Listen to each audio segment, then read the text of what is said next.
Good morning.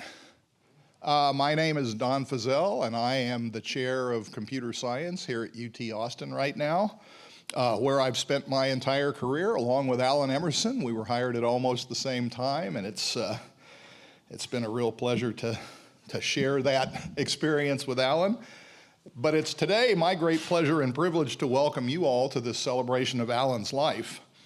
He was obviously one of the most consequential members of our department, but he was also one of the most beloved. And his work on model checking, as you're all aware, has had a huge impact on the world and gotten him the highest honor a computer science can receive. So we all know he was brilliant, but most of us also know that he was a really wonderful person. Kind, funny, insightful, interesting, down to earth. He was the kind of guy that you liked to be in the room with because you felt comfortable and happier because he was there. So for me, for my whole career, he was not just a colleague, but he was a good friend. And of course, that started pretty quickly after he and I joined the department. We joined it a year apart. I'd been here for a little more than a semester, and I still remember his job talk in my interview with him when he came in that year. And my reaction at that time was, man, I really like this guy.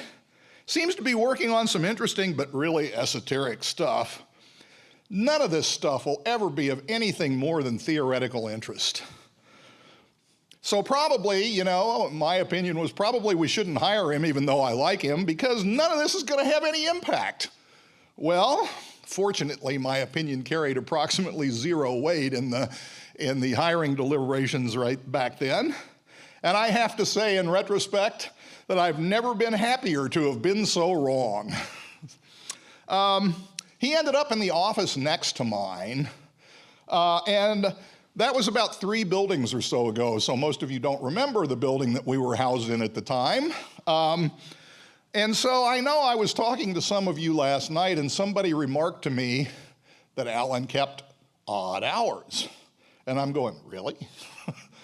Well, I kind of kept the same hours back in those days too, and our offices were right next to each other. And so, you know, we'd get there a little bit before the sun would go down, and we'd leave a little bit before the sun would come back up, and that seemed perfectly normal. It wasn't everybody that was there, but we were there most of the time. And so, so there we were in the wee hours looking for ways to avoid getting any work done. And we were both down there. So that led to some long, interesting conversations in the evenings. And it turns out we really had a lot of things in common that we didn't realize. We both grew up and went to high school in North Dallas, so we knew a lot of people in common. And of course, that meant that we had to compare notes about who were the smartest people in Dallas that we'd ever met, you know, and how did they compare to each other, and more to the point, how did we compare to them in terms of smartness? Really, I mean, that was an optimization we needed to spend a lot of time performing, but we managed to do it. We exchanged recommendations on science fiction because it turns out we both, not surprisingly for that demographic, were science fiction fans. I think I had better taste in science fiction than he did, but I'm sure he had the same opinion. And we argued about which research areas in computer science were the most important. Likewise. And so, and we gossiped about colleagues around the country, just all really important things that did a wonderful job of contributing to each of us lowering the research productivity of the other one rather effectively. It was great. I really, really remember that time and cherish it. It was a lot of fun. And I really miss Alan. It makes me so happy to see all of you guys here to remember him today. So I am not planning to talk for very long. We've got a lot to do today. And so before we get on with our distinguished morning speakers, let me just take a moment to thank some people. I in particular want to thank Alan's students and colleagues, Nina Amla, Kedar Namjoshi, Charanjit Jutla, and Ken McMillan, who basically put this thing together. along with help from departmental staff, Rebecca Rice, Stacy Norman, and Brent Winkleman. So those are the people who did all the work. Those are the people who deserve the thanks. And let me also thank Lisa and the family and all of you who are contributing to this. You're here to share your perspectives on Alan's research contributions and reminiscences of his life. Thank you so much for sharing that stuff with us. That's what it takes to make this event a worthy celebration of Alan. Thank you very much.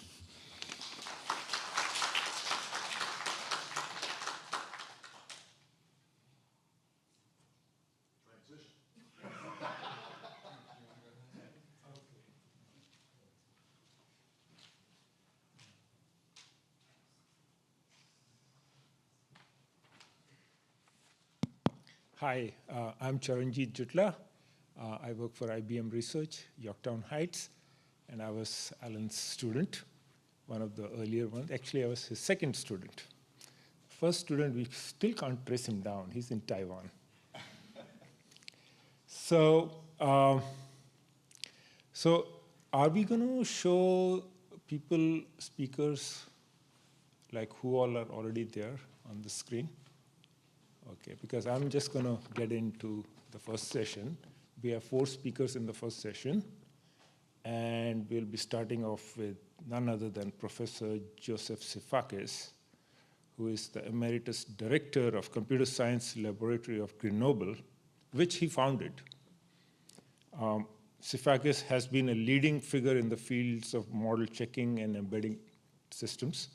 In fact, he was awarded Turing Award along with Ed Clark and Alan for foundational work in model checking in 2007. So that's why he's our distinguished speaker today. He's also recipient of many other awards, such as the Leonardo da Vinci Medal and Commander of the Legion of Honor, France. It is the highest French National Order of Merit, military or civil. So it's really my pleasure to have Joseph Sifakis talk to all of us about his new kind of work he's doing. Okay. Thank you. Good morning, everybody. Do you hear me? Yes? Can I start? Do you hear me? Yes? Okay. Thank you.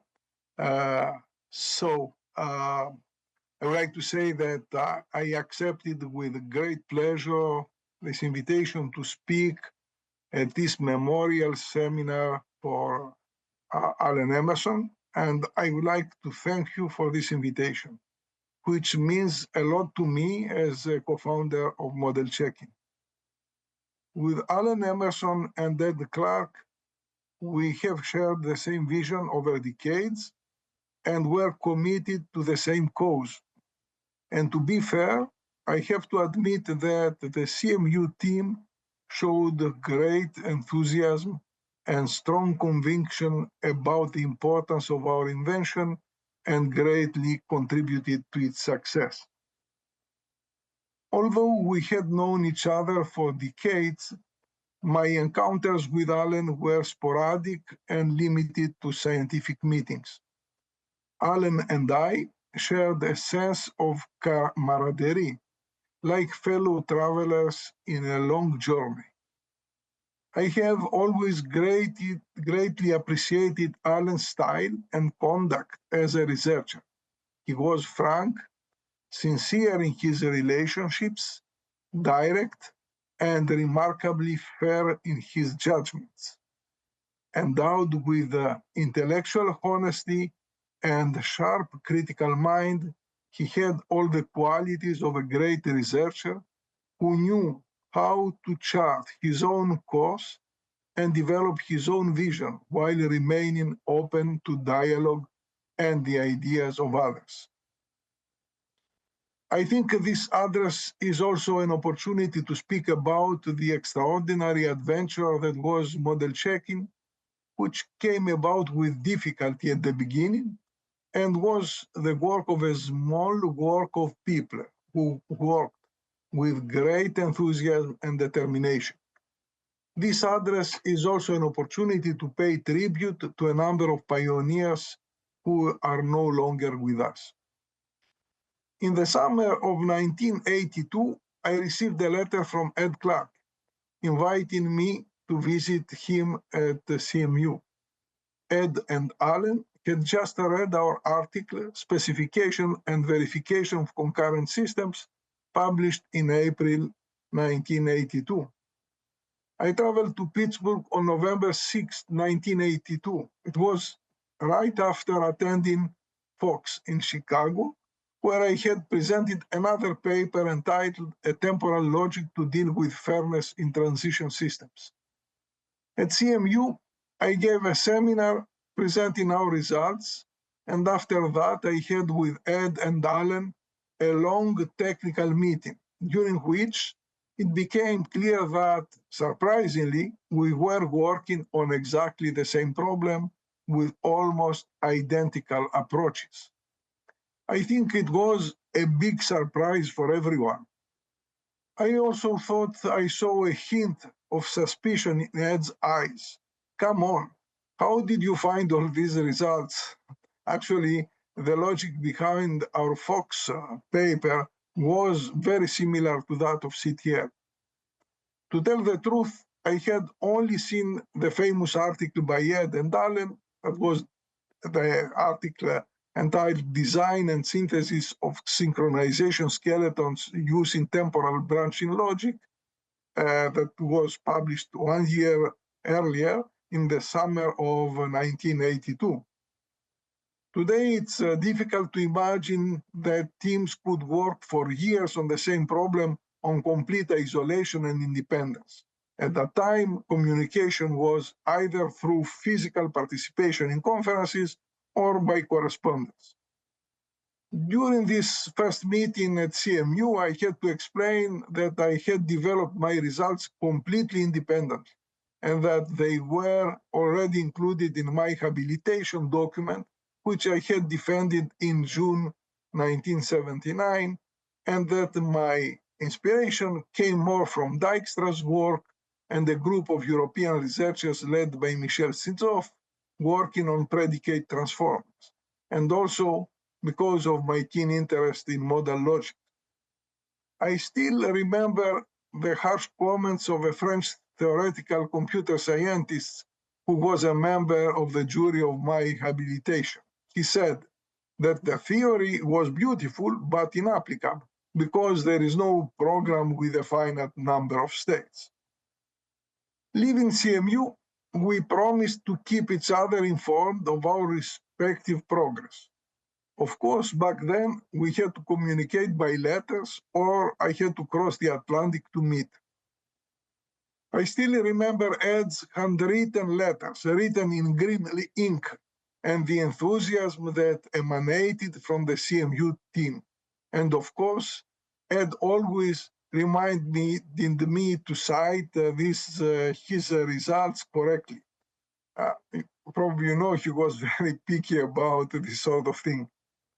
Now, in the years that followed, CMU at Grenoble, Verimac was not created yet, worked separately in two areas that led themselves well to model checking verification. My team focused more on verifying telecommunication protocols, while CMU focused on hardware verification. I made a few visits to CMU for exchanges, but it never occurred to us to collaborate in any way. I remember Alan was always by Ed's side, very focused on technical issues. The only problem with our communication was his strong accent, which was exacerbated by my poor English at that time.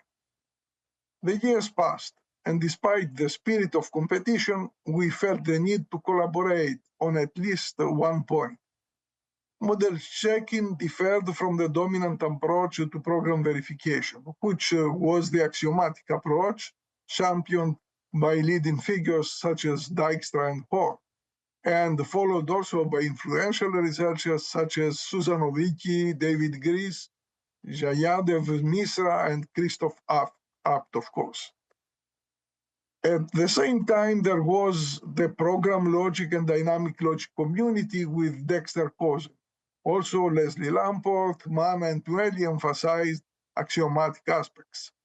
However, we had a more down-to-earth approach aimed at effective verification, despite all the limitations that this implied. We had difficulty getting our articles accepted at conferences on formal methods or at leaks that was created in 1986. In the spring of 1989, Amir Pnueli, Ed Clark, and I met somewhere in Holland to attend a meeting organized by Willem Paul de Roover. I remember we were sitting on a park bench, the three of us, and we told Amir about the difficulties we were having getting published in first-rate conferences on formal methods. And Amir said very naturally, "Why don't you create your own conference?" We decided to organize a workshop in Grenoble on automatic verification of finite state systems in June of the same year. The workshop was a big success, exceeding all expectations. We realized that there was a large community interested in model checking. And here I would like to show you some photos from this workshop taken from an album created by Susan Graf. So I will share my screen for a moment. And yeah, so this is, let's see. How I can control this. Yes. Yes, so that's me. Sorry, the resolution is not very good. Okay, giving the opening speech at Clark at the proceedings. And here you have some speakers. Probably you recognize some of them: Kurt Kubetis, Stadler, Pierre Volper. Yeah, I suppose he's Ganesh Gopalakrishnan, Susan Graf, Kurshan, Willem Paul de Roover, Amir, Volper, Holtzman, and so here, Holtzman again, and David Dill and Rance Cleveland. Okay, so that's all I wanted to show you. And now I will stop and go back to my text. So I remember, if I remember correctly, Alan did not participate in this workshop. So encouraged by the success of the workshop, we decided to organize annual conferences on computer-aided verification, the first of which was held in Denmark the following year. The rest of the story is more or less well known. In the early 90s, the CAV community experienced impressive growth. This was due to the developments around symbolic model checking, thanks to the use of BDDs proposed by Randall Bryant in 1986, the use of SAT solvers, which paved the way for bounded model checking, and the development of the SMV model checker by Ken Macmillan. There was also growing interest from the chip industry, notably Intel and IBM. Intel was confronted with critical bugs in its processors, some of which were subsequently analyzed using model checking. You probably remember the Pentium bug in 1994, a floating point division error in the original Intel Pentium processor, and the cache coherence bugs in Intel's 860, 960 multiprocessor systems. I consider the 90s to be the golden age of model checking, which established itself as a primary verification method, thanks to the results obtained using abstraction, the verification of infinite systems, and then the model checking for timed systems, which was inspired by the pioneering work of Allure and Dill on timed automata. I would like to say that this was the most productive period of my career. I enjoyed working with Ahmed Bouajani and Susan Graf on property-preserving abstractions inspired by Couzeau's abstract interpretation, as well as on symbolic model checking of TCTL with Tom Hensinger, implemented by my students Jovin and Tripaxi at Verimag in the Kronos tool, and also I enjoyed the collaboration with Amir Pnueli and Oded Mahler on hybrid system verification. In the 90s, Allen followed his own path.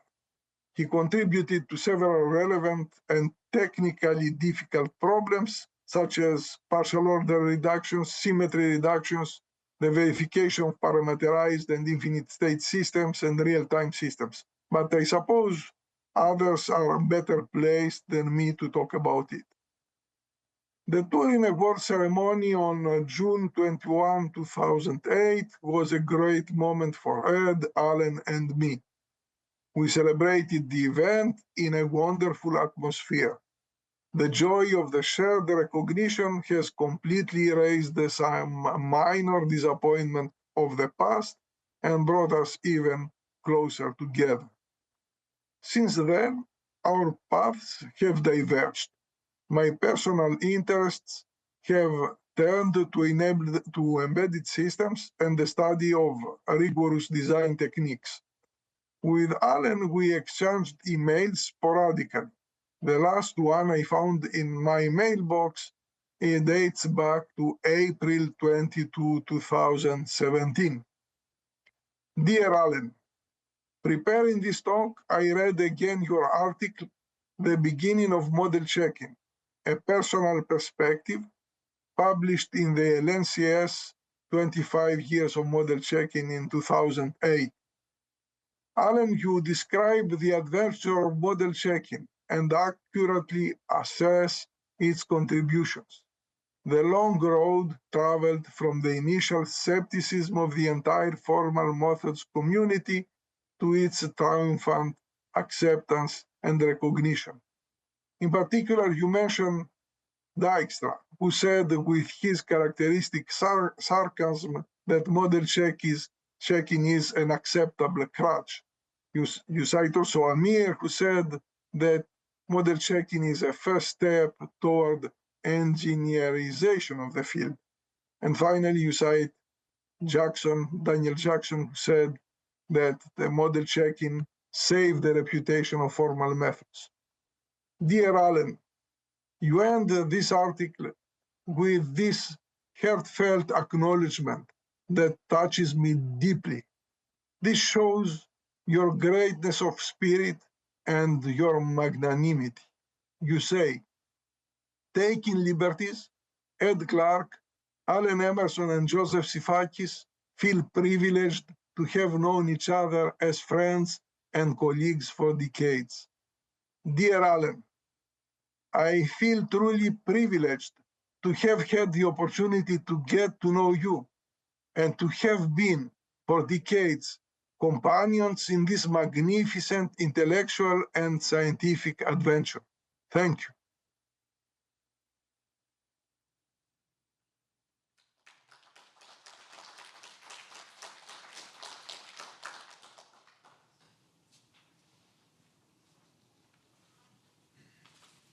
Thank you so much, Professor Joseph. That was a really nice perspective on the whole development of model checking.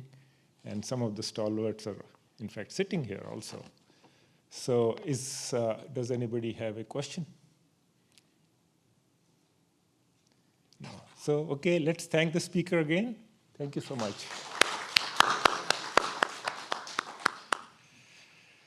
Okay, so next speaker is Professor Krzysztof Abt. Krzysztof Abt is a fellow at CWI Amsterdam and affiliated professor at University of Warsaw. He was also William B. Blakemore Professor at UT Austin from 1987 to 1990, exactly the years when I was in Austin. So it was really awesome to have him here and have really fond memories of taking his course and learning about the marvelous field of non-monotonic logic. All right, if people have not read about it, you should go ahead and read it, even now. And he has continued the rich Polish tradition of mathematical logic, along with Damian Niwinski, who will be speaking in a half an hour maybe. And he has also made heavy contributions to promoting the use of logic in computer science, and in fact founded the journal ACM Transactions on Computational Logic. And he's also a member of Academia Europaea. So let's welcome Professor Apt.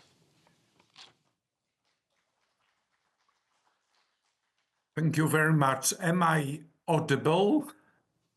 Yes.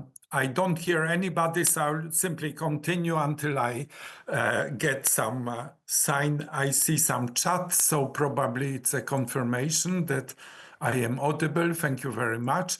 So, first of all, thank you very much for this invitation. It's a great privilege to be able to talk about Alan, and moreover, in such a distinguished company. I have known Alan in total 44 years, and I will try to go in 20 minutes through this period. So I met Alan first when he presented his very first paper joined with Ed at an ICARP conference in the Netherlands. It was in 1980. And the last contact I had with him was on January 5th, 2024, when I informed him about the death of another Turing Award winner, Niklaus Wirth. And Alan sadly agreed with me that one of the great pioneers passed away. Now, in this period, several sort of marks took place, and I would like to go through them. So some things perhaps you will hear for the first time today. So to start with, I happened to write a recommendation letter for Alan when he was up for tenure. It was in '86. Unfortunately, I could not find it anymore in my files, which is not a surprise, because I lived then in France and I lost all the, let's say, files which I had then. Then I was, as generously mentioned, also a member of the department in Austin from '89 till 1990. And I spoke quite often with Alan, and I absolutely agree that he had with Don, that he had an infectious laugh and also a very original sense of humor. And it's just one of the few things I want to mention about Alan passing by. Now, there was a certain moment a project came up with to produce a handbook of theoretical computer science, and I suggested Alan as a writer of a chapter on temporal and modal logics, and much to my relief, he agreed, because it became an extremely valuable survey which helped several people to start to appreciate this area relatively early on. Now, in 1994, Alan was up for promotion to full professor, and I also wrote a recommendation letter for him. Now, we met last time in 2010 in New York during Amir Pnueli Memorial Symposium, when each of us gave a talk. And I also will mention briefly at the end Alan's last paper, which he wrote in 2022. So in fact, I attended Alan's presentation of his first paper, and I helped him to write his last paper. Now, let me be a bit more specific. So Alan's first paper, titled Characterizing Correctness Properties of Parallel Programs Using Fixed Point, introduced the first version of branching time logic. Now, the breakthrough, the real breakthrough, came 1 year later in a paper, also with Ed Clark, titled Design and Synthesis of Synchronization Skeletons Using Branching Time Temporal Logic, which they present, Alan, I think it was, presented during a symposium at Yorktown Heights in '81, which I also happened to attend. And I would like to mention just one fragment of a sentence from this paper where the authors wrote, "We have already programmed an experimental implementation of the model checker on the DEC 1170 machine at Harvard." In fact, it's the first time I believe that the word model checker was explicitly used, or the formulation. Now, I would just mention what I think about this field and also why I mention this. But the best thing to do this is to perhaps produce some quotes from my recommendation letter from 1994, which I wrote for his promotion to full professor. This letter I did find in my file. So here are some of the fragments of this letter. So he has been able to exploit in his work his deep understanding of automata theory, complexity theory, and mathematical logic, and coupled it with a mastery of technical intricacy of the subject. Further, I believe it is fair to say that the subject on which Emerson has worked eventually emerged as perhaps the leading and most active area within program verification and with real potential for industrial applications. And finally, I can add that temporal logic became in the meantime, it was in 1994, a field of his own. In particular, this year, a first annual conference on temporal logic was organized with, to my knowledge, some 60 plus submissions. Also in the meantime, a new important annual series of conferences on computer-aided verification has started 5 years ago. That is what Joseph mentioned before. Emerson's work is central in these two areas. Now, why did I bother to mention this letter of mine from 1994? Because in retrospect, I feel quite proud that I was able at that time to assess properly his contributions and the importance of this field. But at the same time, I have to admit with some sense of shame that it is one of the perhaps biggest boats, scientific boats I've missed, because this field developed literally next to me. And just like Joseph mentioned, I was skeptical in the beginning. It was not me whom he cited, but I shared this opinion that it won't go far because programs have infinitely many states. Obviously, I got wrong. And in 94, I already realized this mistake, but it took me quite some time, some 15 years to understand it. Now, but I really learned how to appreciate model checking when I wrote my only single paper on the subject. It was a paper written with a PhD student of mine, Sebastian Brandt, titled Infinite Qualitative Simulations by Means of Constraint Programming, which appeared in 2006. I will go a little bit through this paper so that you can understand the conclusions which I want to draw. So to start with, we introduced a framework for studying infinite qualitative simulations concerning with contingencies such as time, space, shape, and size. And we implemented this approach in a constraint programming system by drawing on the ideas from bounded checking.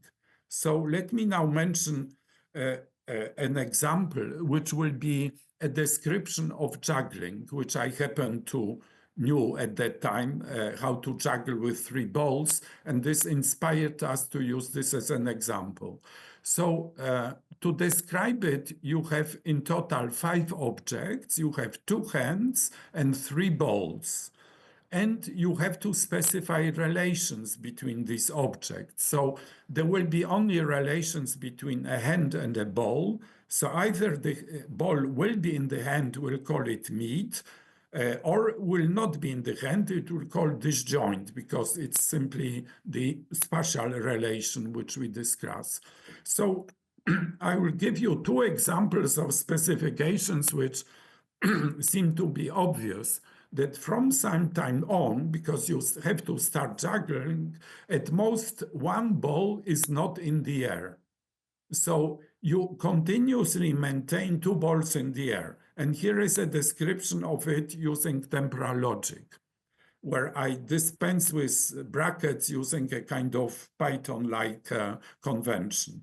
Now, another specification is slightly more complicated. It requires the until operator, and it describes the fact that a ball thrown from one hand remains in the air until it lands in the other hand.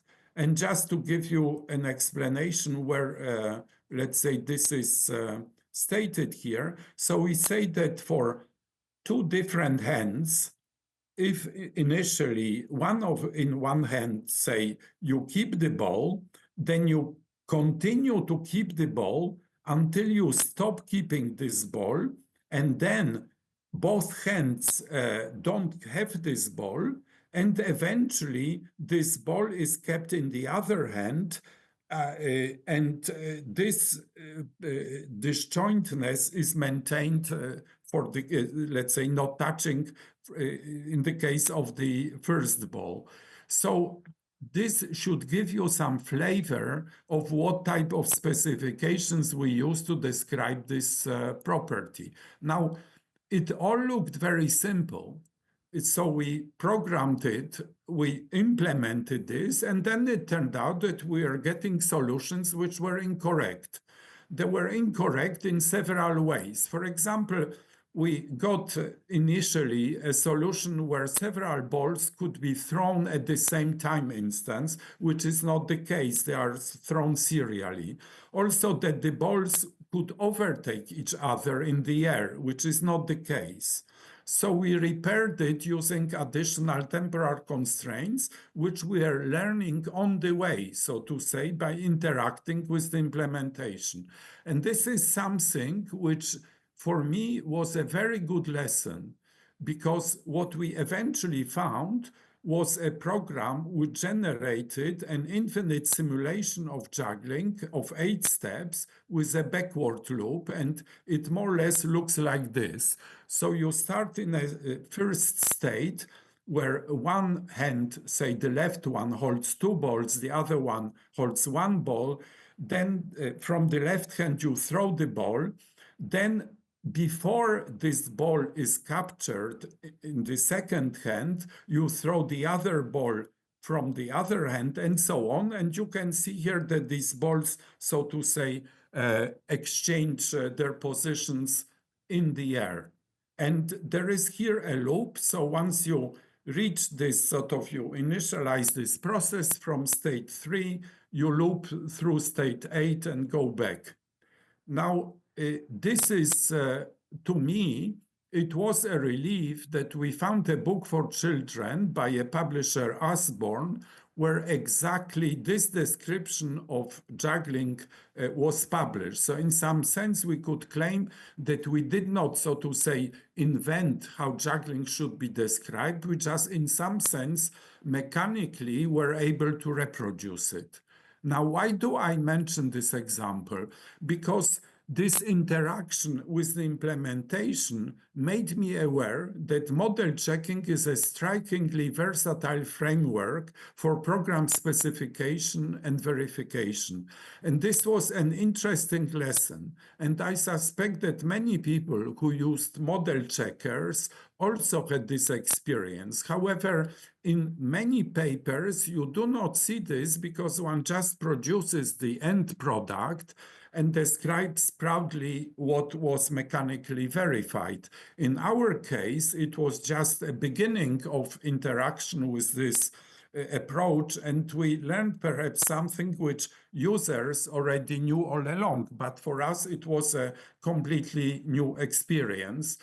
And it also, yet another time in 2006, made me aware what a pity that I did not embark on this research area earlier. In fact, I was aware of first paper of Joseph, and I even found my own paper in which I cited his work, but I cited it only for purely theoretical reasons.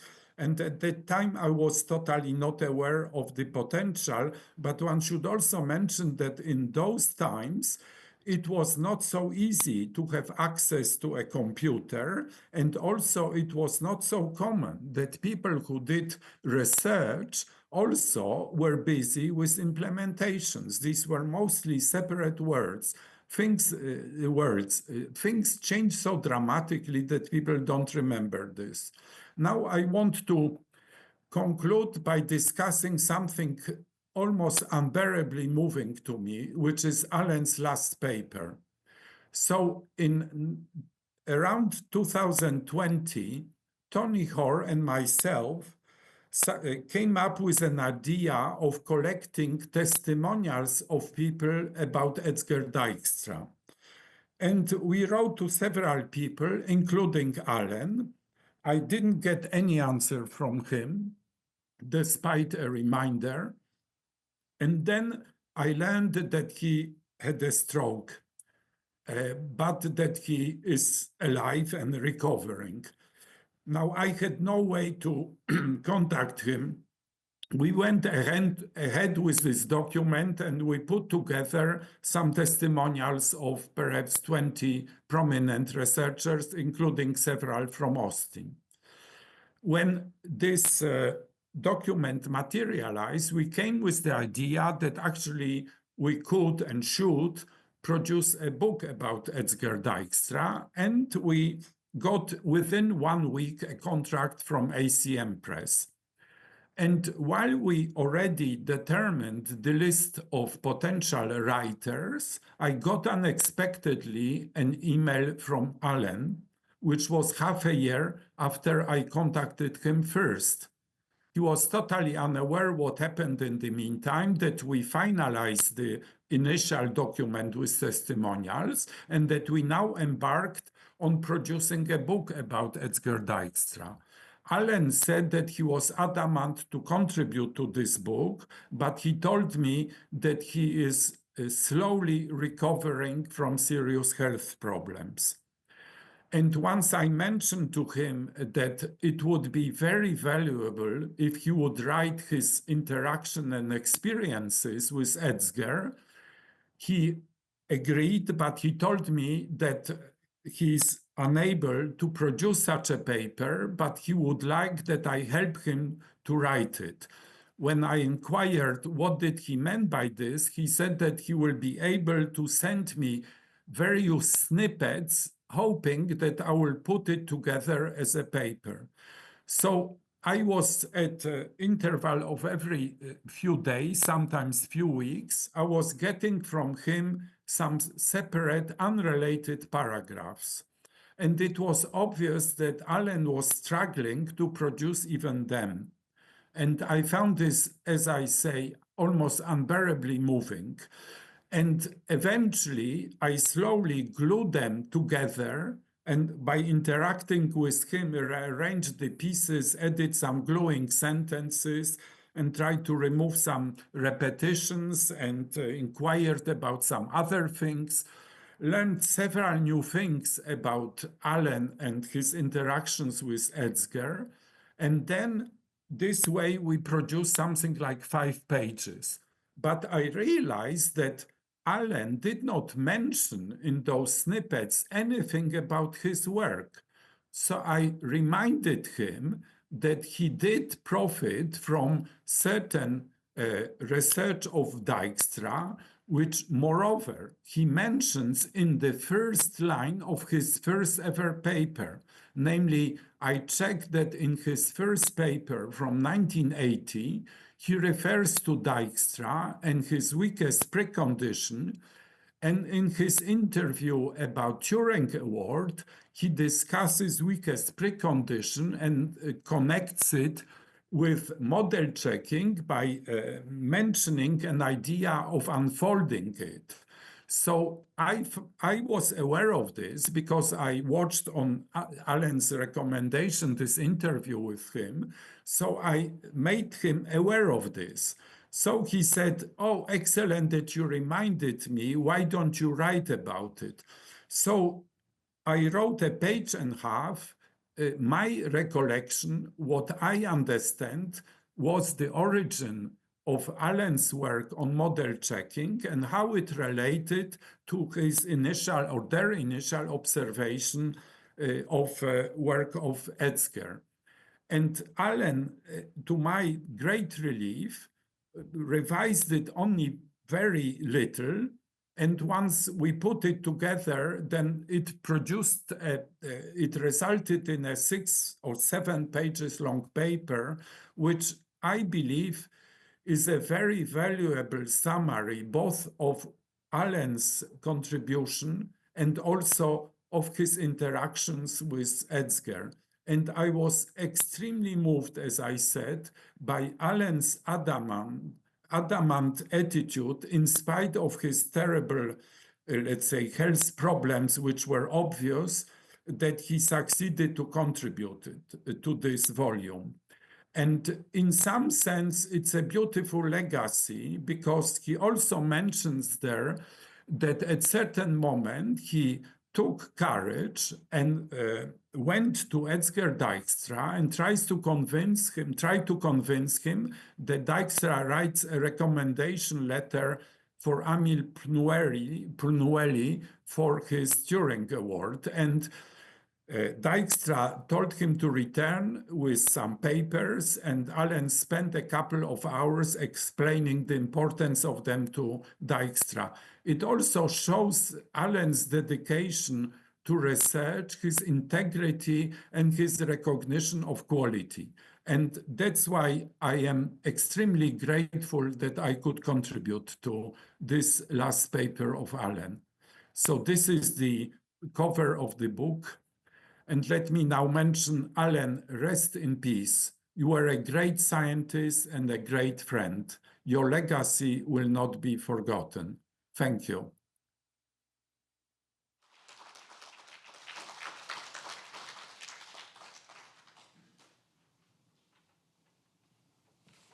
Thank you, Professor Krzysztof, for such a wonderful recollection of Allen's career. And I was thinking about how you described the constraint system for juggling. I was thinking that if anybody can put rigor to the generative AI field, it'll be Professor Krzysztof. All right, so you should work on that. All right, so I guess we thank him once again.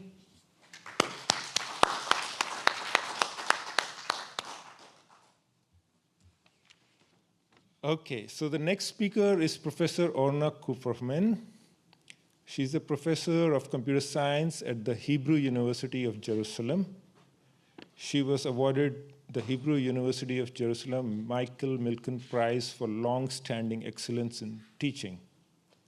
She is the editor-in-chief of ACM Transactions on Computational Logic. Professor Kupferman is also a member of the prestigious Academia Europaea. Her PhD title was Model Checking for Branching Time Temporal Logics, a favorite topic of Professor Alan Emerson. So let's welcome Professor Orna Kupferman.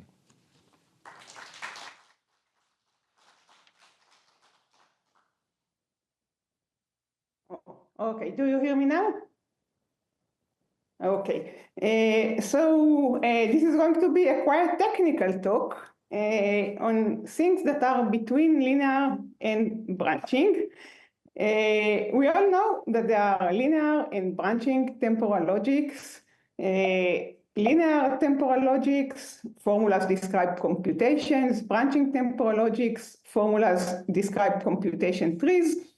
And back in the 90s, people were wondering whether we really need existential quantification.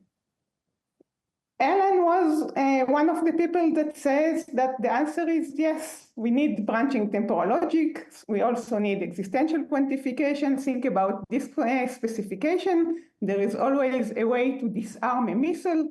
It's a very important specification. And in order to state it, you need exist. For all computations, it is always the case that there exists a computation in which eventually disarm.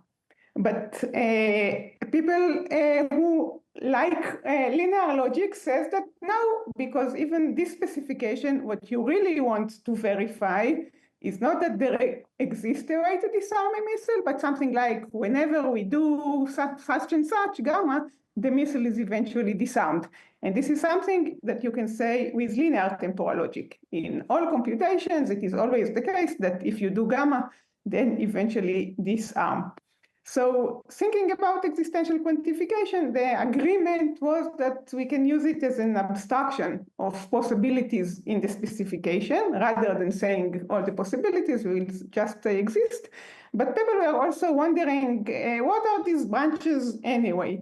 Because if you think about a closed system, and by then people thought mainly about closed system, these are systems that do not interact with an environment, then a computation of a closed system is just a single computation. And a Kripke structure, a model for a closed system, is just some lasso shape finite state machine because it produces a single computation. It doesn't mean that it is not interesting. Closed systems, they also have ongoing behavior, a counter, a light show, many interesting things. But branches in a closed system, it's not clear when a closed system branches. It can be internal non-determinism, something like random, perhaps a scheduler that we abstract. But branches in a closed system, we didn't really understand why we need branches until people started to study also open systems. Open systems interact with an environment, they generate an output, another input arrives, another output, and so and so. There is an ongoing interaction. And if you want to model an open system, then we no longer talk about a set of atomic propositions, but we distinguish between inputs and outputs. And we talk about input-output transducers. You can think about the Kripke structure as something that only labels the outputs, but the transitions themselves have different assignments to the inputs. And then it's clear that we need branches, because if Q holds, we go here. If not Q holds, we go somewhere else. So we need branches when we model an open system. And if we want to go to something that is even more general and model multi-agent systems, then in addition to the elements that we have in a Kripke structure, AP, a set of atomic propositions, set of states, an initial state, and the labeling function, we also have a set of K players. So we are now defining a multi-agent system. It has a set of K players. AI, these are sets of actions for the players. So each player has a set of actions that she can take in each round. And the transition function now depends on the action of all the players. So it's some delta from S and the actions to a new state. For example, if we have 4 players, then the transition function will be from S and from each player, the actions of all players to the new state. So the game proceeds as follows. In each turn, we have like a token placed in the current vertex. The players declare what their action is. We check what delta of S0 is, A1, A2, A2, 3, A4 is. It's S1, so the token moves to S1. So this is how a multi-agent system operates. And we can talk about a concurrent or a turn-based game, such system. In a concurrent variant, all the players choose actions in all states. So it's the thing we've seen. Delta of S with all the actions depend on all the actions. And in the turn-based setting, there is a single player that chooses an action in each state. So delta of S with A1 up to AK depends on a single action AI. And you can think about it as if the state space is partitioned among the K players. And delta only specifies from a state and the single action, what's the next state. So if, for example, S0 belongs to the third player, then whenever the token is at S0, the third player says, it's my turn, my action is H3. and then the token moves to delta of S0 with A3. How does the game proceed? The players have strategies, and the strategy for player I is Fi, something that maps the history of the game so far to the action that the player is going to take. So it tells each player which action should they choose if the history of the game so far is by some sequence of states. A profile is a vector of strategies, one strategy for each player. And once we have these profiles, there is a single outcome. What is the outcome from a vertex F with this profile of strategies? It's the computation of the system when the game starts at S and the players follow their strategies in the profile. So clearly it's a sequence of states. We start at S, and for every index J, the next state just follow the transition function according to the strategies of the players. Now, if we want to specify properties of such multi-agent systems, it's not clear. I mean, we can use linear temporal logic to describe computations. We can use branching temporal logic to describe computation trees, the whole system. But what we really want is to describe strategies and how the players, the agents, operate with each other. And for this, we can use alternating temporal logic, where formulas describe exactly such systems, and formulas in alternating temporal logic or strategy logic, they include operators like this one. This formula says that player one has a strategy to such that it is always the case that player 1 and 2 together eventually P. What does it mean? It means that player 1 has a strategy so that in all states in the outcome, she and player 2 together can cooperate to ensure that eventually the outcome reaches a state in which P holds. So this is a type of past quantification that is not for all and not exist. It talks about the set of computations that a coalition of players or a single player can enforce or can avoid in multi-agent systems. And what I want to argue is that the fact that we need this type of quantification that is something between linear and branching is very interesting, not just in the context of model checking. Alternation is everywhere. If we start with the basic objective of reachability, so what is reachability? This is something you all know from basic courses. So in the classical version, we have a graph, a directed graph. We have a source S. We have a target T, a set of states. This is the target. And we wonder whether there is a path in the graph from S to some vertex in T. So this is the classical version. If you want, it's a one-player game. We are the ones, we have full control on how the token moves.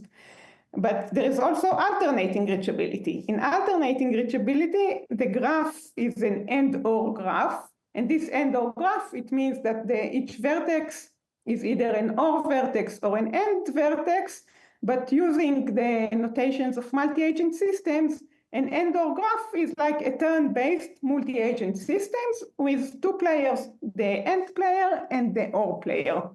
And what we ask in alternating reachability is whether the or player has a strategy to reach T from S in G.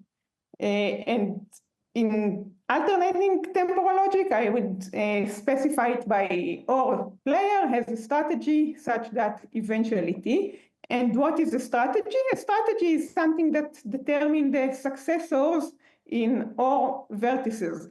For example, this is a strategy that is losing for the reachability objective because the end player starting from here will take the token here, the strategy will move the token here, and then the end player will loop here forever, and the target is not going to be reached. So this is a losing strategy for the or player.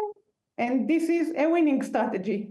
If the or player says that whenever the token reaches the vertex here, I will go down, and whenever the vertex, the token reaches the vertex here, I will go here, then this is a winning strategy. It is going to be reached no matter how the end player is going to start.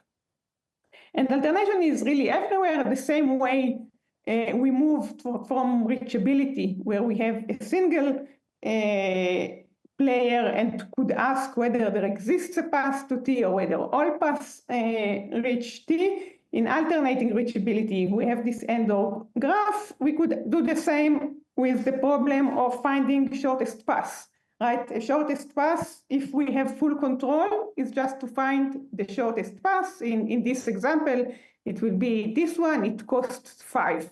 What is the alternating version? To find a strategy such that no matter what the end player does, and we are going to call the end player the maximizer, I will get to the target, let's say within 6 units or things like that. So this is a natural extension of shortest path algorithms, if we mention Dijkstra, to alternating shortest path. And for this example, things are easy. We can do a backward reachability algorithm and solve it. And let's see examples where things get more complicated. And we are going to examine the game variant of some classical graph problems. And let's start with spanning tree games. So what are spanning tree games? So let's first refresh our memories with just min or max spanning tree. We are given an undirected graph. It is weighted. And we want, let's say in this example, it's a minimum spanning tree. Yeah, we want to find edges that spans the graph. So to get something connected, it is going to be a tree, no cycles, and we want it to be of minimal cost. You remember it, I assume, and you probably remember that there is a greedy algorithm that works if you add edges as long as there is no cycle, and you add, if you want the maximal tree, the heaviest edge, then you will get a maximal spanning tree. Now, what is the game version? In the game version, we are going to have 2 players, and they are going to pick edges and alternate moves. So let's say that the max player starts, choose an edge, then the min player starts, choose an edge, and the max player aims at obtaining a spanning tree of maximal weight, and the min player aims at a spanning tree of minimal weight. So this is the game. And now we can ask all kinds of questions. First, just for the full definition, right? Once we have strategies, it's clear. And what is a strategy? A strategy alpha for max gets a forest and returns the next edge. And the value of the game, it will be the heaviest tree. So now we are talking from the eyes of the maximized player. So the max aims at finding a strategy that will get him the heaviest tree, no matter how the min player proceeds. And now we want to design optimal strategies. In the classical 1 version, we mentioned that greedy strategy works. If we repeatedly choose the heaviest edge that doesn't close the cycle, we will get a max spanning tree. What do you think in the game variant? Will it be a good strategy for the max player to always choose the heaviest edge that doesn't close the cycle? So no, here is an example. Here is a graph. And if we follow the greedy strategy and we are the max player, we will start with some 1000 edge, and then the min player will play, and then we are picking another max edge, the min player plays, and we end up with this spanning tree, and the weight is 3002. So this is the greedy algorithm. And it wasn't a good one, because what we really could do in an optimal strategy is to first catch this edge, because this edge is going to later be blocked, and now it is free. And now the min player plays, and we play, and the min player, and the max player, and we get a heavier spanning tree. So the greedy algorithm doesn't work. Now we happen to got the same spanning tree as the max spanning tree. And there are all kinds, I'm going to skip it because I want to give you another example whether the greedy strategy is not working, but it's 1.5 approximate. Let's see another example, which are flow games. What are flow games? So again, you remember flow networks. Here is a network. What's the max flow? So if you remember, max flow equals min cut, and we can always do it with integers. In this example, the maximal flow is going to be 2. We can have a flow of 2 units from the source to the target. What happens in flow games? In flow games, the minimizing player directs the flow in these box vertices. So in this example, for example, if the max player declares that she is going to direct 1 unit down here and no unit up here, then the minimizer with 2 units getting to the vertex he owns will going to direct 1 unit to the bottom, no unit up. And then what we will get is that 1 unit here is going to get lost because the value here, the capacity here is only 1. So even though 2 units are reaching V2 in the definition of flow games, flow may get lost. And it's a completely different setting than flow games. In this example, we could see that the optimal strategy for the max player is actually to have halves, to have a non-integral flow. This is something that will give the max player a value of 1.5 rather than 1. Only half a unit is lost. So no integral flow is better in the case we have game. Beyond the theoretical interest, there are also applications of these things. If you think about a game in which all the vertices belong to the minimizer, we call them evacuation games or the unfortunate flow problem. And the unfortunate flow problem tells us how many units are guaranteed to reach the target, even if we make the most unfortunate decisions in the vertices. In this example, the maximal flow is 8 because we can transfer 8 units.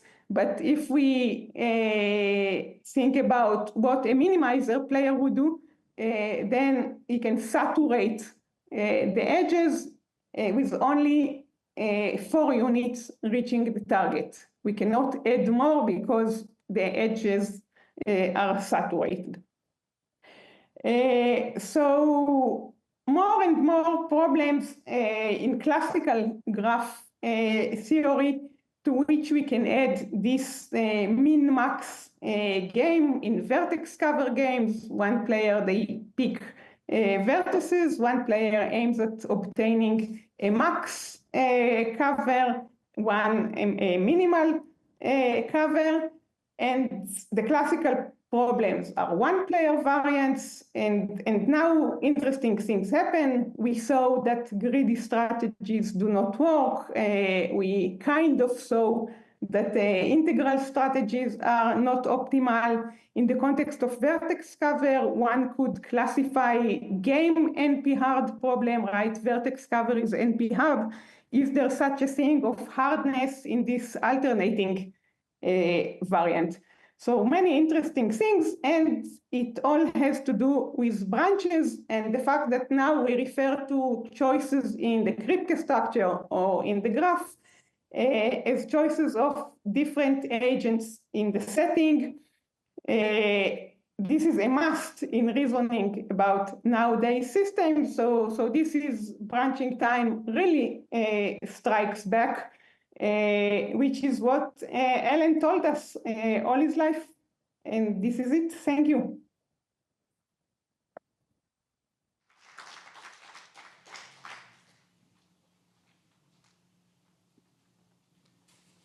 Okay, since that was a technical talk, are there any questions? No? So, well, it's safe to say that everybody here loves alternation. So that was a great job. Let's thank her again.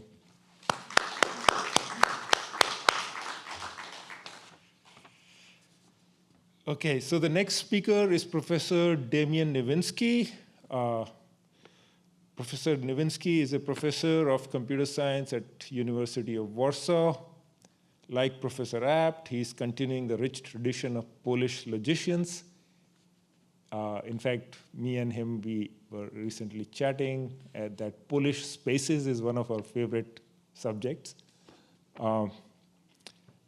He wrote an article in the journal Axiom.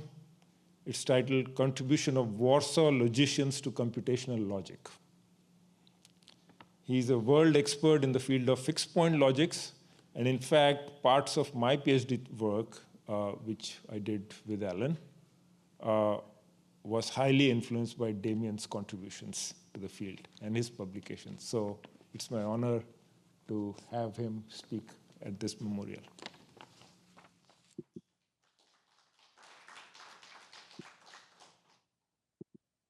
Oh, thank you. I think you hear me, yes?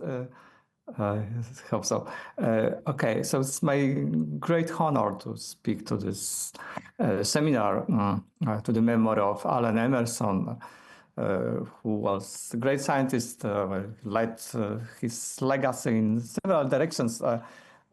So I'm more on the theoretical side, and I would like to speak about Alan's contribution to mathematical logic, to logic in computer science, and in particular to the fixed point calculus. So I had the opportunity to meet Alan. Well, he invited me to Austin, actually, during my stay in the United States in early 90s for a seminar. I'll come back to it later. But much before I had the opportunity to meet him, I read his papers, and as you see, I still keep paper copies of these papers that were not so easy to get at that time, quite precious, but we read them with great attention. Or maybe I will change to this full screen now. Okay, we read them with great attention in our logic group led by Professor Rasiova in the 80s. So the 80s was a decade, it was a good time for logic. I think logic was still a driving force in several areas of computer science, like complexity, programming languages, artificial intelligence. So an area where Alan was a leader was logic of time, temporal logics. So the mu calculus can be seen as one of them, but it's also sort of a general paradigm that we can enrich any logical system by induction and co-induction to express something more, and in particular to express the flow. Yes, so flow is omnipresent. Yes, Heraclitus made this remark that everything flows, and several hundreds later, French literary man with Alphonse Karr, with a grain of irony, will remark that not every change is really a change. Yes, plusieurs chances, plus la même chose. And I like his bon mot, and actually used it for as a motto in my PhD thesis because it's quite mathematical. Yes, it reflects the idea of a fixed point that we apply a function, but it does not change. And in mathematics and computer science, in many contexts, we are actually searching for fixed points. We search for invariants or equilibria in game theory, orbits in algebra. One may think that to understand change, we need something that is constant. Like in physics, yes, we say that speed is constant or acceleration is constant.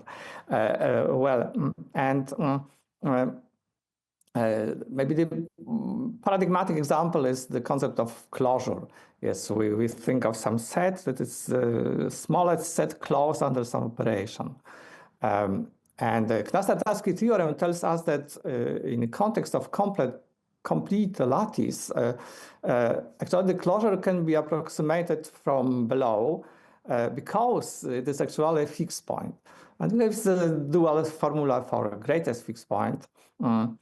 And so with fixed points, we can express in a static way some dynamic phenomena. So in particular, for example, origins of infinite passes can be described as a fixed point of this simple modal operation. But real mu calculus starts when we actually combine induction and co-induction. So we consider least fixed point of some equation, where one side is the greatest fixed point of another equation, and so on. So it may appear as abstract nonsense, but in fact, it is quite meaningful. And I think that Allen and Emerson was one of the first researchers who realized that such combined fixed points have great potential of expressive power.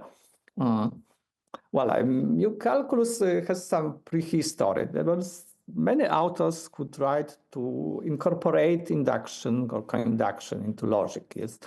Until eventually Dexter-Kozen stated this definition of this proposition mu calculus that is by now considered as standard. And I would like to particularly to highlight two works. So the work by David Park and the work by Emerson and Clark. Park, well, I knew his work not only from papers, but also more directly because my supervisor at the time, Jurek Turin, he worked with David Park. As you know, David Park died prematurely in 1990. Park was especially inspired by this question of definition of fair merge, set of sequences where both events A and B occur infinitely often. And so he came with such definition that combines greatest and fixed points. And in this paper of Allen Emerson and Clark, there were considerations of computational trees, or computation trees of programs. And the paper brought a variety of very intuitive examples related to fairness, repetition, reachability. And this was a paper that really opened my eyes. Well, the paper was mentioned by Krzysztof before it as the first paper. And actually, I have it in my hand. And actually, the first word of the text is Dijkstra. As this makes this reference to Dijkstra, because precondition. And particularly, one example is this formula that states that on each infinite path, some event will ultimately always happen. This formula is written with mu and nu. And the authors made the remark that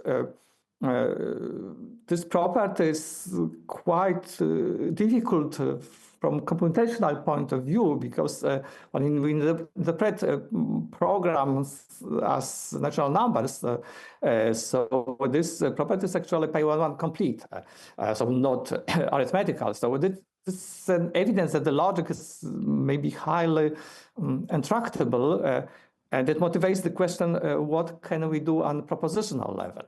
Okay, so this was the proposal by Dexter cousin is this propositional mu calculus. But even there, the decidability was not obvious. So the first decision procedure, Cousin and Parik, reduced the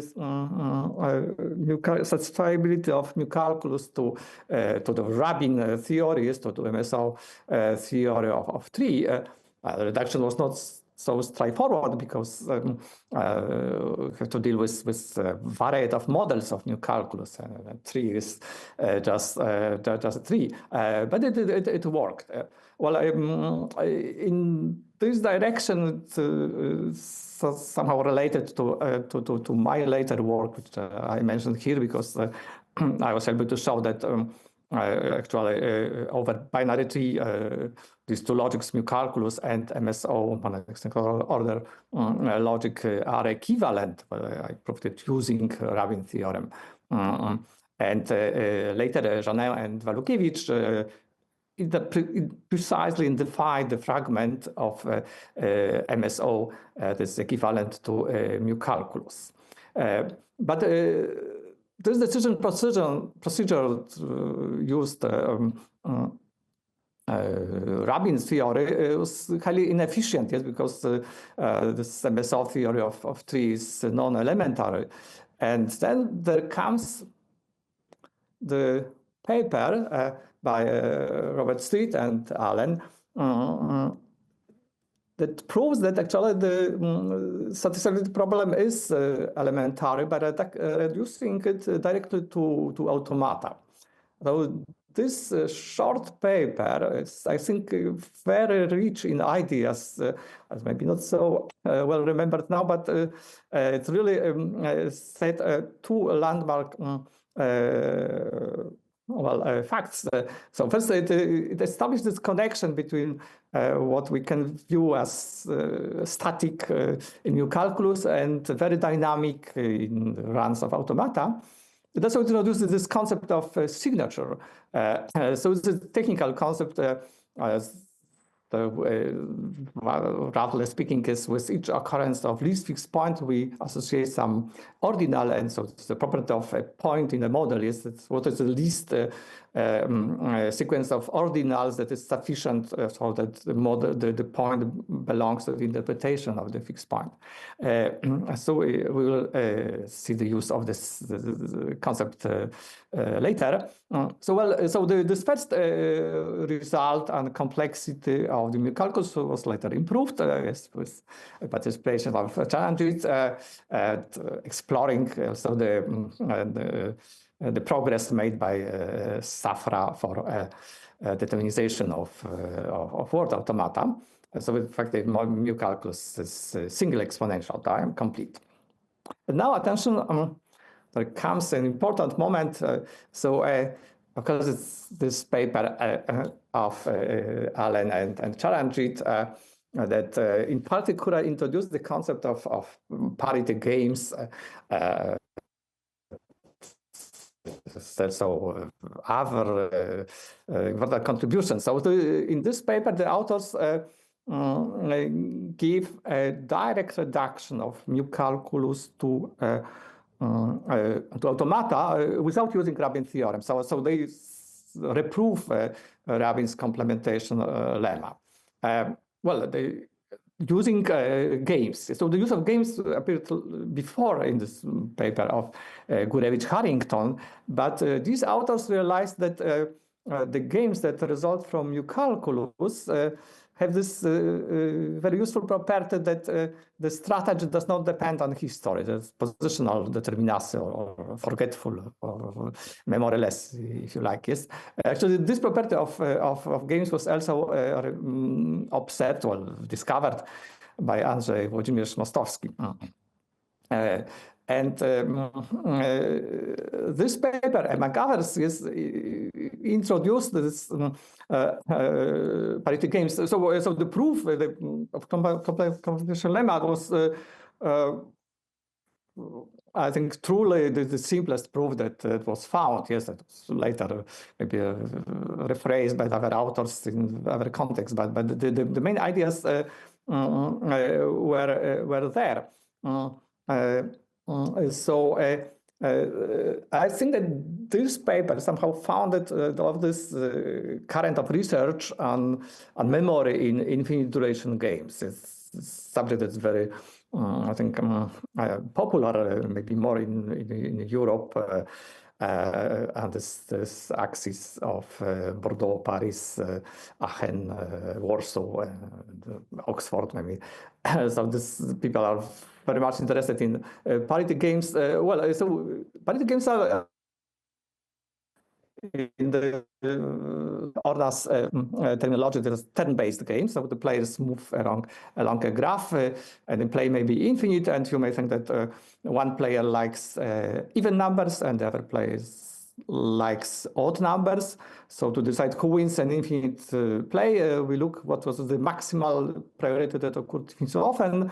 And depending on this, we decide the winner. Yes. So it may appear, well, I think many of you know this concept, but at first sight it may appear a bit ad hoc, but in fact it's very, very robust and quite fundamental in how this connection of automata, logic, and games. And so the feature is that these games admit positional strategy, and strategy, if you remember this concept of signature, can be it's based on this principle that we should decrease the signature, yes, and so it's also very, very natural. So I'd like to mention that actually parity games have very challenging complexity status. Many people still search for a polynomial time algorithm, but it's not known.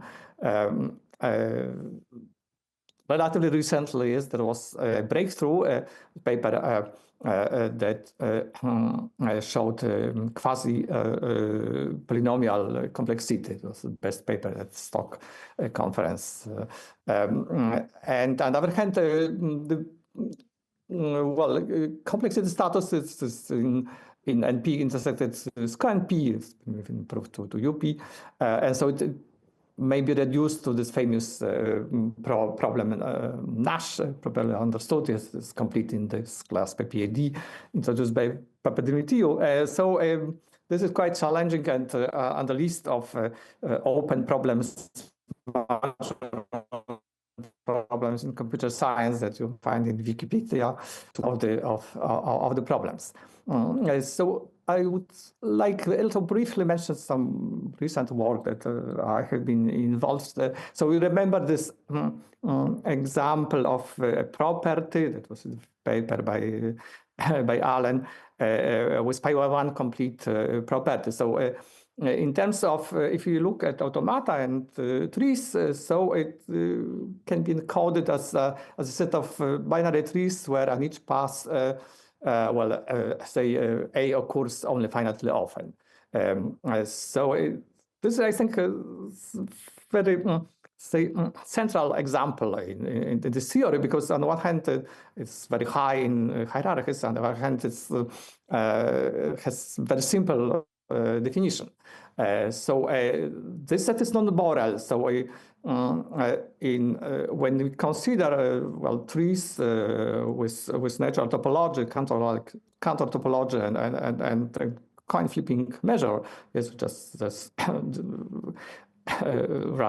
randomly choose what should be a label in each node. The question arises if these sets are measurable.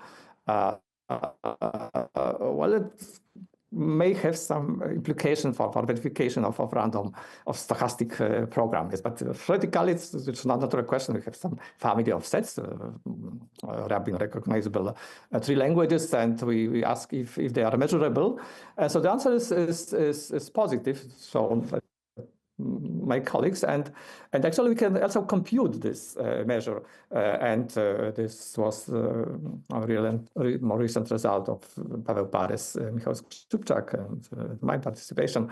Actually this computation is also achieved by some application of new calculus which goes beyond complete lattice. But this maybe I rather skip this because I think it's too technical. So now let me come back to these memories. Well, so I first met Alan Emerson in the Axtol. This was the seminar when actually several people mentioned before involved in this research could meet. There was also Andrzej Mostowski, so Paul Schupp, and this ingenious Russian mathematician Andrei Muchnik. Alan invited me when the same year, later in summer, I spent some time in the US in the project of Janek Chomicki, and then Alan invited me to Austin for a seminar. So I found this photo from that time. So you see, so Alan is still young in my memory, and I have the remembrance of our meeting, our conversations. I remember that Alan was interested, well, not only speak about technical things, but also some general ideas in science, like complexity. So we discovered that we were both fans of books, and I remember Alan told me what he considered was the best bookstore in the world. So I keep, well, of course, again, enormously from his intellectual creations and his ideas, but also keep in memory his wonderful personality. Okay, thank you.